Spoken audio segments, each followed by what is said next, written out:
Good evening. Good evening, everyone. Welcome. Good to see you. Thanks for coming out tonight. I'm really excited to have this opportunity to share what the building committee and our partners at Growth and Findorf have been working on with us for, 6 months or so or more, plus others, but really we've really dug in the last 6 months, and it's been a really meaningful and wonderful project to be a part of. And part of the joy, as you've maybe seen in some of the newsletter articles that have been written, is just working together as a team with the other people from the church, and each person sharing their own gifts and experiences and insights. And it's really been great, and we've had terrific leadership. I want to thank Emily Ganam and Nan Wild. I think Nan is here. She's upstairs. She'll be down as our co-chairs, who have done just an amazing job in shepherding this project and going to many, many meetings and looking at many, many things. But so thanks to all of you for your support, both in terms of your prayers and your being here tonight, your financial giving that has made this possible. It is really an outcome of a vision and a holy imagination that began many years ago, probably in 2016 or 2017 originally. And so it's great to be at this point, sort of on this precipice, and ready to see where we will go in the next few weeks as we move forward. So I'm going to start with a prayer, and then I'll invite Emily to introduce our guests. So the Lord be with you.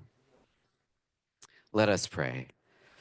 Holy God, we are grateful for the way that you walk with your people, the way that you have been with us for the many years this congregation has been here, over 70 years, sharing the good news of God's love and grace in Jesus Christ in this place, caring for one another and the community. And we're grateful that your Holy Spirit continues to stir us to move forward, to envision new ways to continue this same good news proclamation and to care for each other in the community. God, I give thanks for all that has gone into this day and ask that you be with us now, be with our presenters, Jared and Matt, and help us to gain an understanding and an insight into this project and what it might mean for us to live out and do your work in the world. God bless us today and each day as we go forward. Relieve our anxiety, give us confidence and faith that you are leading and that wherever we go, we are not alone, but you continue to guide and encourage and shepherd us. We pray all this in Jesus' name. Amen. Now I invite our co-chair, Emily Ganam, forward. Thanks. All right. I need glasses. I'm going to introduce our speakers. And I'm excited to introduce you to the two of the professionals that we've been working with over the last 6 months, Jared Kraft and Matt Primo. Jared is the project designer for Growth Design Group, which has offices in Milwaukee, Cedarburg, and Appleton. Jared joined Growth Design in 2023 and has more than 10 years experience as an architect, and his emphasis is on hospitality and education projects. That's what I read on the internet. So I think it's true. Jared has his master's in architecture from the UW Milwaukee and a Bachelor of Fine Arts in interior architecture from Columbia College in Chicago. Jared has a deep fascination in how the built environment plays a role in our daily lives, acting as an active partner in a person's learning, religious pursuits, enjoyment of life, and more. And we learned that in addition to his role as an architect, husband, and father, Jared shared today that he's an urban beekeeper. So afterward, if you want to ask about the bees, he was happy to share about that. Yeah, Matt Primo is a project executive with Findorf. And I read on the internet that he started with Findorf as an intern more than 24 years ago, maybe. Yep, and his career is focused on educational projects, and mostly educational projects, including the Madison Children's Museum and the LeBron Arena at UW-Madison, which is pretty cool. I actually have questions for you about that. Matt's been working with lots of school districts on a lot of school projects, and so that expertise in our classroom design has been really helpful in the conversations we've had with him. And then outside the office, Matt's an active community member working with United Way, Meals on Wheels, and he's the chair of the board of the Madison Children's Museum today. And then our last fun fact is that Matt and Jared had the same birthday. So isn't that, there's a, well, that too. Yeah. Um, so for tonight's presentation, Jared's going to walk us through design documents, and then Matt's going to talk about project schedule and logistics. And the main goal tonight is to make sure we answer your questions. So if you have questions, raise your hand or let us know if you're online, and we'll get those questions out. We'll bring you a microphone and we'll get the questions out on the table so we can talk about them. So thanks for coming. Thank you very much. Hopefully everyone can hear me. Yes?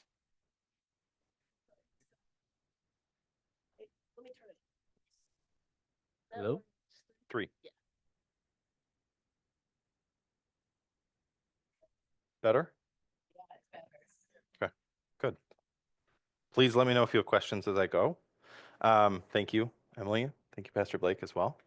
So I'm going to go through our floor plans as they currently sit today, and then I'm going to go through some of our interior views just to get you a little bit of flavor of what's happening, the colors, the materials, and the spaces that have been formed within this project. So what's really great about this project is that we have all 3 levels of this ministry wing that can be a little bit more transformed as space is needed and required for different ministry functions. It also provides a little bit more welcoming connection to those who are visiting the building on all 3 levels, and more interaction that can happen between users.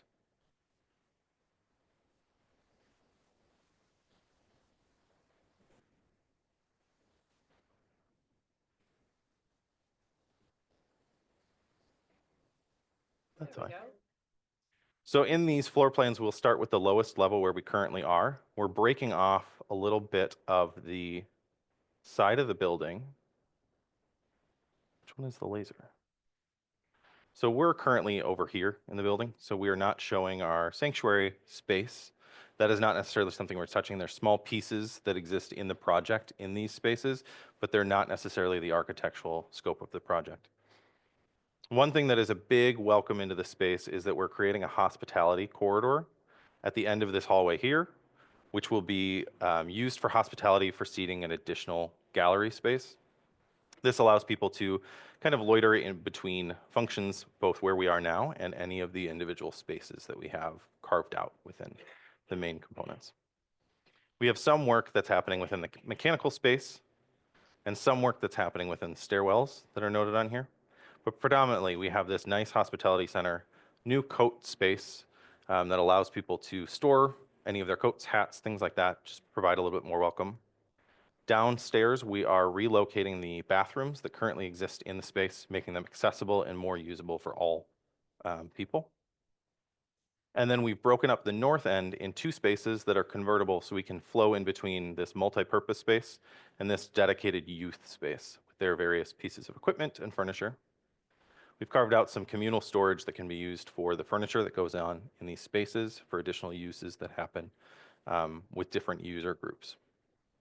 And then we've created a central bank of storage for both the archive art storage as well as just general Lutheran storage. At the south end, we're creating 2 separate meeting rooms, one larger with more capabilities, and then a smaller with less audio visual, but still has display space within there. So smaller meetings can function in there, larger meetings in the alternate one.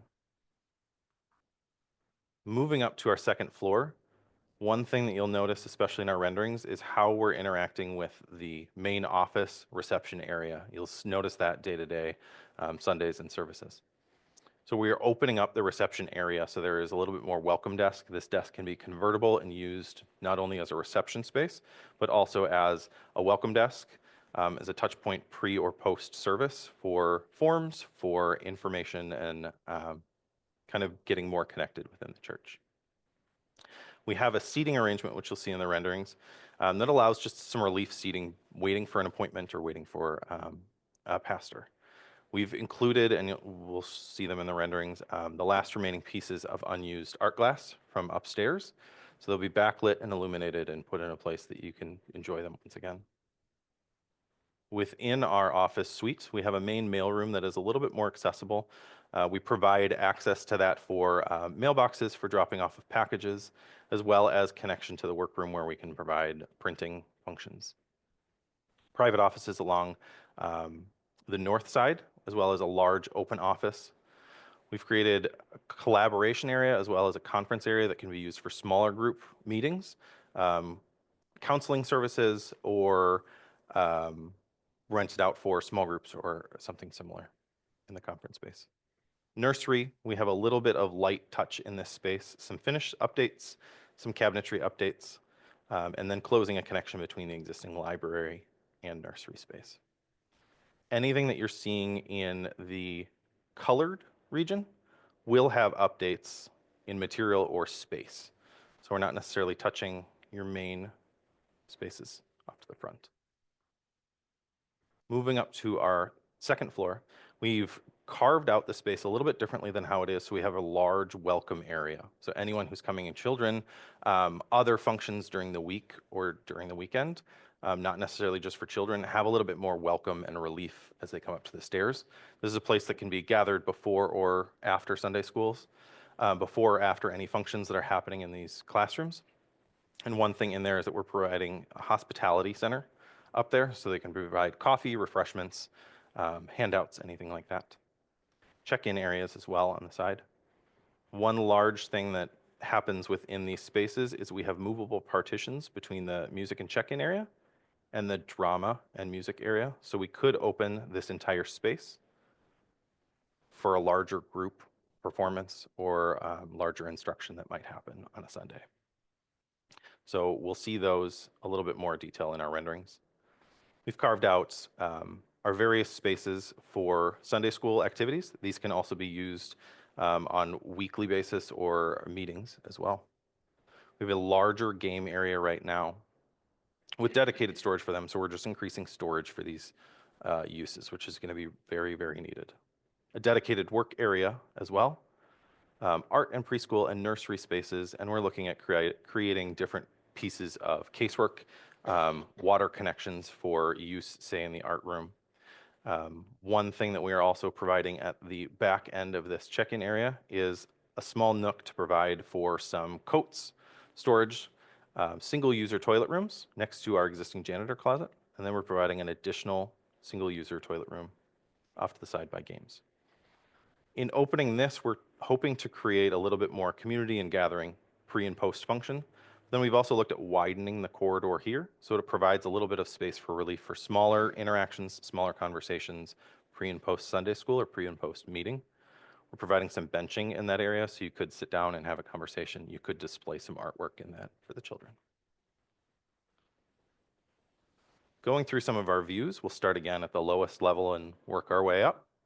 So as you come down the hallway that's currently outside of our room, we have a hospitality space that provides artwork, pre and post function discussion space, breakout space. Looking at our multi-purpose room at the back here, you'll see this movable partition that is one of our alternate options within the project that provides a little bit more opening between those two spaces. Our meeting room that has a little bit more AV capability than the other ones. We do have AV in all of those rooms, but this has a little bit more robust of a system. All furniture is movable and can be rearranged as necessary for meetings. And then as we move up to the first floor, as you come in the main entry off your parking garage now, you'll see the sanctuary off to the side here. And then our welcome desk is kind of pulled forward into the space to allow a little bit of wayfinding so that you know where you're coming, where you're going, and you have a little bit more eyes, day-to-day security on the building. Looking at the desk a little bit more closely, we have two different spaces, so you could have a lean-in conversation. You could have an iPad for check-ins for printed forms as well on that space, creating a nice little light accent that can be a beacon both in day and night to the exterior. And then right here, you're getting a glimpse of the installed art glass that's remaining. So we've created this small bench off to the side and a nice installation for the art glass. Entering into the office, so again, you could put forms, check-in, anything that happens within that space. Sign-ups for any activities, yes. That glass and bench as well. We have a mailroom function, so for not only for staff, but for volunteers, for committees, they can all have individual spaces to land documents. A brief look at our open office. And then moving upstairs, rather than coming up the stairs or coming off the elevator to a smaller hallway, we've opened up this space to be a larger gathering space, created the opportunity for a larger mural, hospitality space, as well as check-in and display. This is showing that operable partition completely open, allowing some flow of traffic between spaces.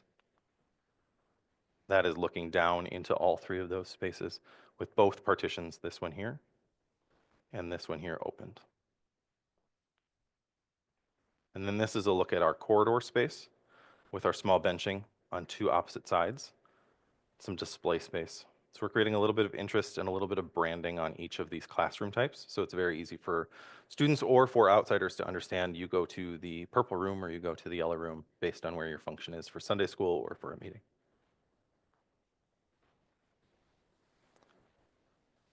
Questions for me at this point?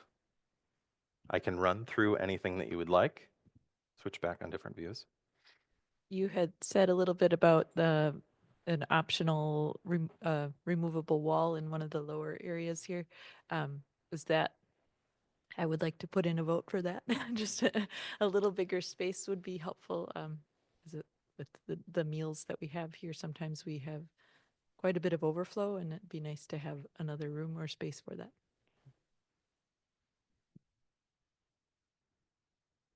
I didn't see much on the offices, like pastors and staff offices. Where are they going to be, or what?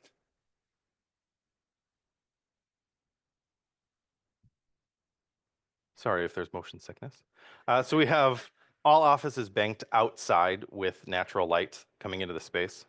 Pastors will be off here, as well as Brenda will be right there, Amanda and Pam off to the side. So the stairway coming in off of the parking lot and then going up to second floor there are. This one? Yeah, Or they're essentially staying the same. the stairwell that exists right out here, all handrails will come out. New handrails will go in. We Okay, don't necessarily have accessibility there. We'll raise them so there's guardrails, so tipping isn't an issue if someone were to trip. We also know that there's a little bit of issues with the spacing between any of the rungs, both vertical or horizontal. Right. Kids can get stuck in there. So these are getting pulled out and brought up to code. On the other stairwell, similar in the center, but we're also changing the handrails that exist on the yeah, wall. thank you. Glass doors. Yes. So on all three levels, this stairwell is not necessarily having any door alterations or changes. But as we look at this stairwell, we're looking at new doors on all three levels in the same location that they currently exist, but there is glass inset in there, so there's a little bit more natural light that comes in there. There's a little bit less of the fear of an unknown behind a door. You know that you're welcome to go up, and you know the wayfinding of there's a stair, and that's how I get up to the second level.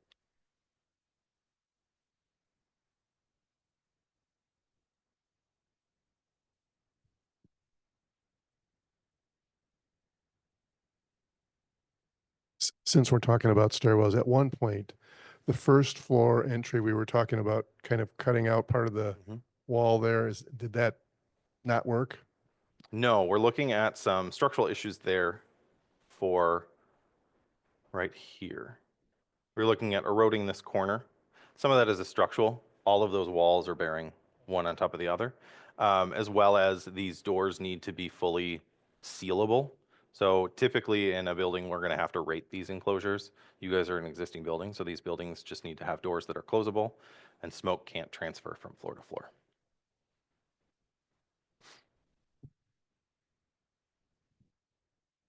Is that going to be the door to go upstairs? Is that going to be glass? Oops. Is the door going up to the first floor from the main level going to have glass so you can see the, okay. Yes, it has glass in it. I'm trying to find a reference. It's essentially the door back here in the corner. If you widened that glass and then brought it a whole lot lower, Okay, so a lot more glass. okay.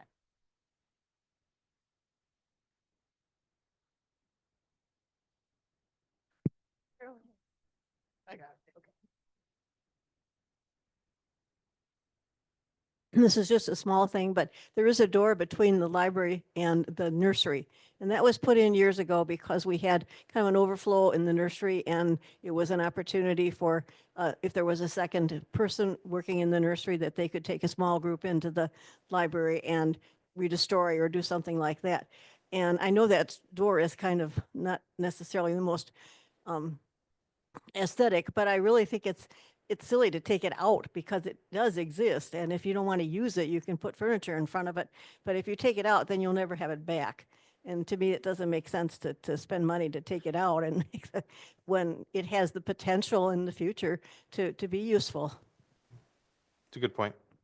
We can address that with the committee and see the value on that.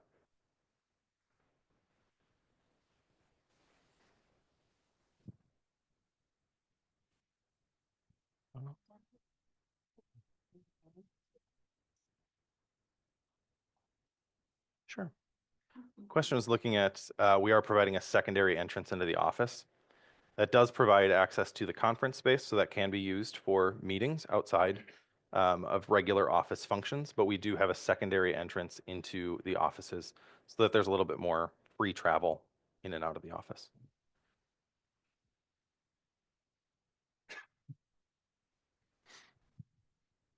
On the doors, which of these are locked date, weekdays and all that? Could you just clarify, like, what's the typical usage of them? We're flexible right here between reception and mail, knowing that this is more of a flexible space. So this can be fully locked down, but it can also provide access to mail delivery or volunteers that might come in. The intended goal is that we can lock down completely the office off onto the side, and that prohibits any access as needed.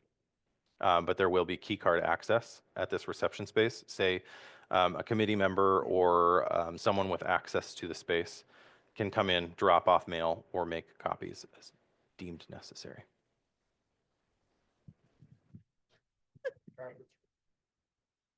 The conference room does have that capability as well, so we can lock this door so no one can gain access into the office proper, but can be allowed to have access to the conference room for a meeting or anything necessary.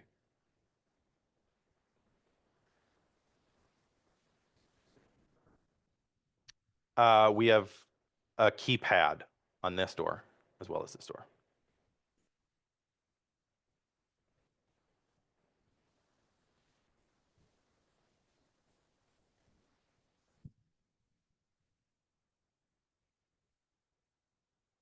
Thanks for all the questions. Shift over and hand. Going to talk a little bit about construction. So we get to take what Jared and the team here has put together and actually make it happen. So here's just a really brief timeline. It doesn't have a lot of detail, but one of the things that we have first is we know that we have to move the office down temporarily, right? And currently we have that scheduled for do the kind of the wiring starting on May 6th. So in the month of May, there'll be some people working around, but really there's not going to be any temp partitions. They're going to be able to work behind the scenes and not really affect anybody. That's going to go from May 6th to just before June, and then that be geared up for the team to move the office down into this space. So that's that first temporary office setup. The next thing that has to happen, because a lot of the materials here have asbestos on it, but of course it's not dangerous unless you pull it up. There's going to be abatement that's going to happen. That's another company. EMC is the one that designed that, but that's going to happen. Right now it's scheduled for July 7th, just after the holiday week, and that's going to take about a month. So for that month, this area, that whole 3-story from July 7th, pretty much through construction is going to be kind of off limits, except for, we'll get into some of the plans of the bathrooms on the first floor and whatnot.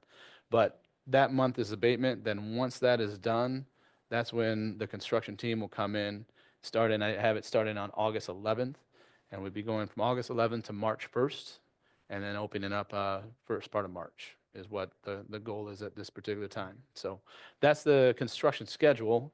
High level, we'll have more detail as we go through it, but then if we can go to the next one, I wanted to, oh yeah, clicker, thanks. To the back? All right. So here's the lower level, and again, just trying to get a picture of what you would see. The idea is to try to do construction without us being here. We know that we're here. Of course, it's going to be very visible. But during the week, what we're going to be doing for for the rotation, these red lines that are here, basically going to be a partition that is going to say that's going to be our entrance. It will be blocked off from people to be able to go through the week. It will just be for construction. We'll have a door that we'll use that will be locked. So again, you'll have full access to this room, full access to come up and down the elevator. This the bathrooms back here, but we'll have those two areas blocked off so that during the construction you won't be able to use those. Just for there's certain areas that are of storage. Of course, you can get in there. We'll have plans to be able to get in there. So it's not like you can't use it, but just general public won't be able to go in there unless it's escorted by a Findorf or someone from the construction team.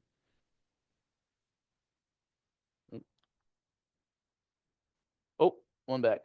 So here's your main level. And one thing I wanted to point out is, again, we're trying to avoid, everybody's going to have access to the main part of the building.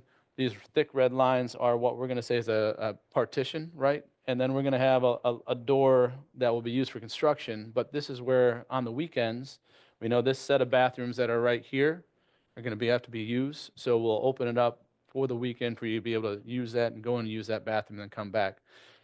We'll be doing construction in there. It'll be clean. It will, have no debris, but again, it will be a little bit of a construction site. So of course you'll have some temporary lighting. It won't look perfect, but you'll still have the access to that all the way on the weekends. During the week though, we're going to close it down because we're going to be working during those times. But overall, really trying to this is fully accessible. And then the 3-story will be where we'll be working. Again, trying to keep a clean space so that people don't have to roam around or have any dust. There'll be, the partitions will go from floor to ceiling and then be sealed off. And then on the second floor, this is one, we're taking over the whole space for the most part. The elevator, we're going to have we'll have a partition in front of it. It will be more of a barricade because the elevator, we can't program it to only go to the lower level and first floor. So we'll have signage in the elevator that'll say, hey, please don't get off on second floor. We'll have a barricade in front of it. We'll be working so we understand there's there kind of things. And then also on that staircase there, we'll also have a sign that, it'll be more signage. We won't have and just say, hey, please don't move this construction area. What I haven't highlighted in here, of course, we have that staircase here and we have some doors and we have this, the staircase there. We're gonna, once we have all the material, we'll schedule it and plan it with you guys to say, hey, we're gonna have to shut down that staircase for this amount of days. Again, we're gonna try to have it open up for the weekends if there someone needs to go up and down that, but that's what we'll have to plan a separate little mini schedule, I'd say, that we'll work through. And then we'll look at what it would look like outside. So here, the goal is to really avoid, right? The front entrance is going to be just the normal front entrance.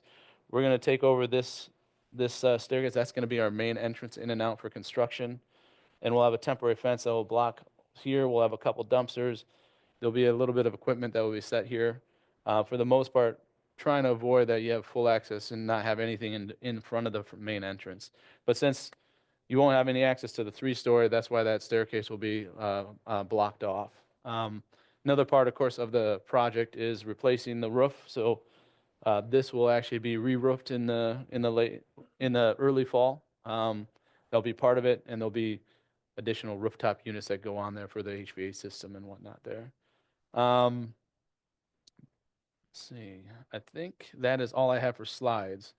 But I definitely would like to open up to any kind of construction or any kind of questions that you have that what it would be like while we're here. I'm going to try to answer them as best I can. So. Oh. The partitions that are going to be in this area, will they be easily moved and In this, area here? we don't have any partitions in this area. The partition would be out in the on the hallway. Okay, So okay, yeah, So this is going to stay. this will be open to you guys Okay, to use. Okay. Basically, what in the back here, where those 2 doors there, we'll have a wall that will block people from going into the open there. And then at the back side, we'll have a wall there. So yeah, this will be fully usable. I just looking at this map, it looks like we're only going to lose the use of maybe something like 9 parking spaces, which I think is amazing for what you guys are going to have to do. That's incredible. We're going to be using street parking for, a lot of the employees, but Of course, if we could take the whole parking lot, but that's, that's not something that's going to be able to do. So we will have intermediate times, like right when we have to bring, there's going to be roofing material that goes up here. There's also a roof screen that's going to go up. We'll have to pull in, we'll have what we call a lull that should be able to reach most of it, but we might have to bring a crane in for one day. It's on wheels, comes in, picks the things and goes out. So there'll be times that we'll have communication out to the whole staff that, hey, we're going to have a crane. We might take more of the parking lot that day, but it'll only be for that day, and then they'll go away. They're just not, because we're not building any new structure, we don't have to have a crane sitting here for a long period of time.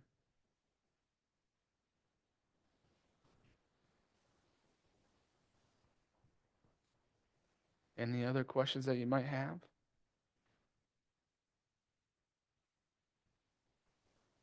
What's the targeted date? March 1st of 2026.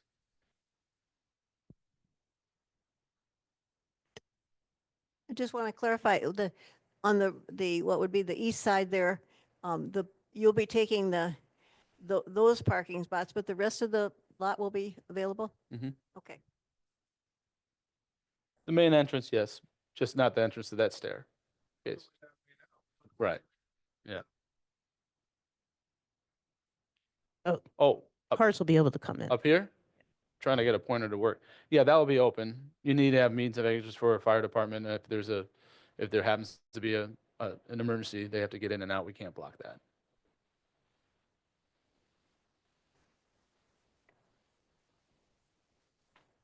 Anything else that I could help? Okay.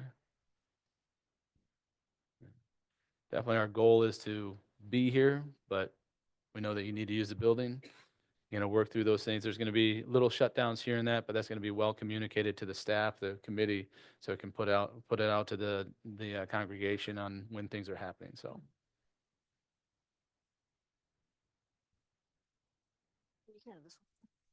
I don't have a question, but I just have kudos to these folks. When we started this, we were hoping to get back in here by July or maybe the 1st of August in 2026, and they're talking March. That's incredible. I think that's just wonderful. Definitely it works with having a little time to procure material before we start. That's a big help. The goal is to have all the material ready to go. So when we're ready, it's going to start going back in. So. As someone who was one of the co-chairs of the previous building committee project, we had such a wonderful, wonderful experience with your company. So I'm really encouraged about how well this is going to go, because it did go well for us the last time. Excellent. That's good to hear. Yeah, I we think were Luke really Hutchins pleased. might have been the project manager at Pardon? that. A Luke. gentleman named Luke Hutchins. Hutchins, Yeah. absolutely. Yep. And the person on site was an older man. I can't remember his name, but there was someone on site. Gotcha. Yeah. Yeah, but We haven't picked a superintendent yet, but once Okay. we have our superintendent, that's going to be kind of eyes and ears on site. We'll have him come and meet everybody so that you have a point of contact. So I'll be involved in the project all the way from start to end, but our person on site will be a different person here. But sure. Oh, here's a. Are you anticipating any problems with material supplies? It's a great Can question. you predict the future for us? Yeah, I'd love to say we can predict the future, but your committee has done a really good job of trying to understand what are long lead time equipment pieces and what kind of things that we can do to release early. So we've talked about air handlers, we've talked about light fixtures. So it's been part of that conversation to be able to hit this schedule. So right now we don't see any issues. It might change, but of course we're going to give you the best information so we can make good decisions. I was the contact between Findorf and the church Okay. on the first edition, and I worked with Luke, was it? Luke, yeah. Yeah, Luke. Yeah. and They were just wonderful to work with. We had, bi-weekly meetings Mm-hmm. and with all the subs Hello. and all the subs, and Yep. and it couldn't have gone any better. And sometimes I was over here all day, but it was Oh, a pleasure good. working with them. Thank you so much. Yeah. And we'll have those same biweekly meetings, right? Because we have to keep the committee up to date with what's going on and throughout the whole process. So that will still happen.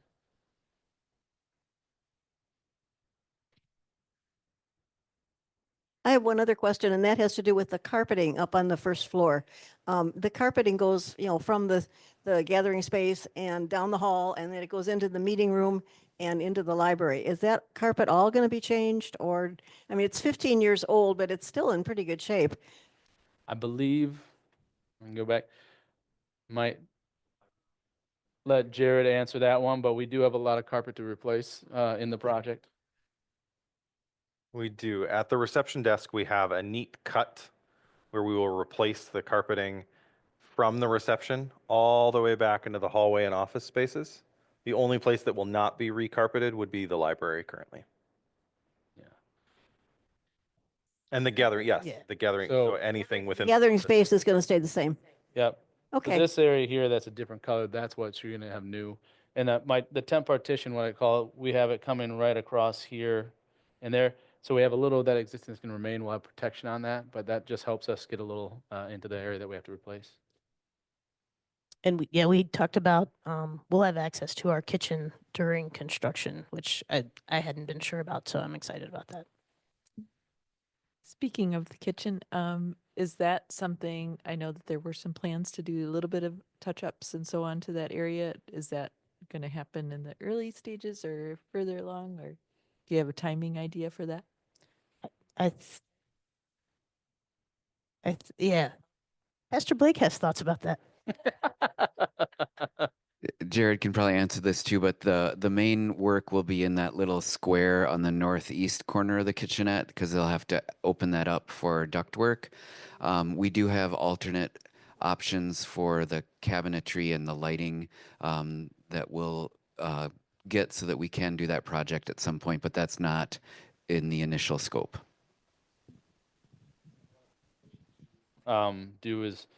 There's a unit on the ceiling there that isn't working. That does get replaced. So you'll have air conditioning in that space once we get to do that. So that's part of the project. Thank you. Can you adjust your mic? I think we're losing your. Oh, can you hear me now? All right, there we go. I'll hold it a little closer. There we go. Thank you. Yeah. Any other questions that I can? Yeah. So just to clarify, am I gathering or understanding correctly that no walls or structurally integral walls or other places have to be touched to do this? Well, we do on this lower level. We cut some new openings for doors, but we're not demoing a whole structural wall.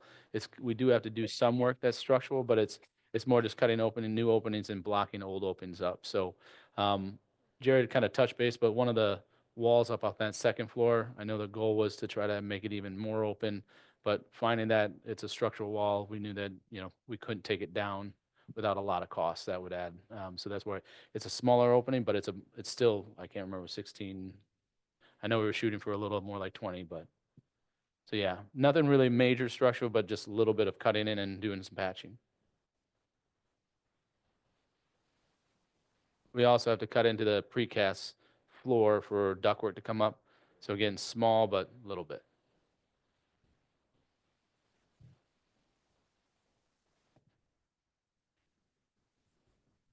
Yeah, Okay. Well, Laura asked if people know what the staff moves are, and so the temporary office for Pam and Amanda will be kind of back in this room off the kitchen, and then this room here will be a small meeting room. We thank the quilters for evacuating that room, so we'll have a small meeting room during construction. But this will be kind of this and the sanctuary will be the functional space. And then there's a couple offices at the back of the sanctuary that will continue to be available during construction for the staff to meet. But we'll be cramped for a while.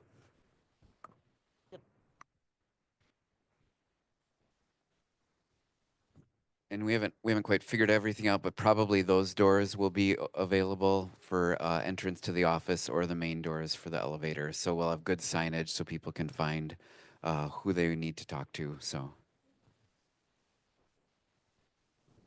All right. Any more questions? If not, I think we can adjourn and Matt and Jared, thank you so much again for being with us.